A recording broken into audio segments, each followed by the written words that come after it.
TTD నెయ్యి సరఫరా అంశంలో వైసీపీ చీఫ్ జగన్ కామెంట్స్ పై ఏపీ హోంమంత్రి అనిత తీవ్ర స్థాయిలో ధ్వజమెత్తారు.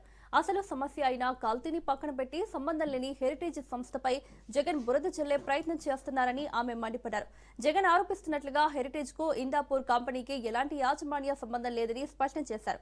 ఇందాపూర్ అనేది బల్క్ మార్కెటింగ్ చేసే సంస్థ అని, అది చీజ్, పన్నీర్, టెట్రాప్యాక్ పాలు వంటి ఉత్పత్తులను తయారు చేసి హెరిటేజ్ వంటి కంపెనీలకు విక్రయిస్తుందని వివరించారు. ఈరోజు హిందాపూర్ డైరీ గురించి మాట్లాడుతున్నారు.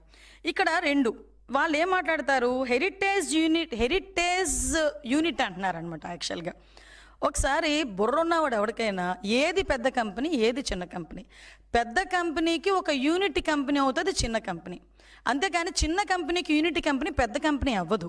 ఇప్పుడు హెరిటేజ్ ఫర్ ఎగ్జాంపుల్ డైలీ 20 లక్షల లీటర్ల పాలు ప్రొక్యూర్ చేస్తే దానికి డబల్ మిల్క్ ప్రొక్యూర్ చేసేది ఇందాపూర్.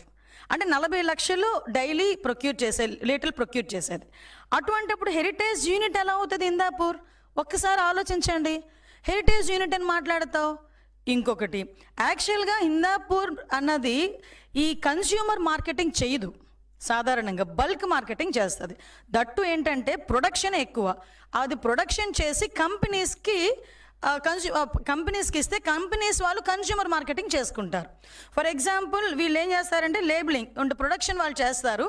లేబులింగ్ అంటే ఇప్పుడు హెరిటేజ్ కంపెనీ ఈ ఇందాపూర్ కంపెనీస్ దగ్గర నుంచి చీజ్ అని, పన్నీర్ అని, నెక్స్ట్ ఇంకొకటి ఏంటంటే టెట్రాప్యాక్ మిల్క్స్ సంబంధించినవని ఇలాంటివి కొనుగోలు చేస్తుంది. హెరిటేజ్ కొనుగోలు చేస్తుంది. హెరిటేజ్ అన్న కంపెనీ ఇప్పటి వరకు ఏ కంపెనీకి కూడా గీ సప్లై చేయలే. హెరిటేజ్కి ఓన్ గీ మ్యానుఫ్యాక్చరింగ్ ఉంది. హెరిటేజ్ కంపెనీ గీ కూడా ఎప్పుడూ బల్క్గా ట్యాంకర్స్తో ఎక్కడికి పంపించలే. అది ఓన్లీ కన్స్యూమర్కి మాత్రమే అది సప్లై చేసే పరిస్థితి.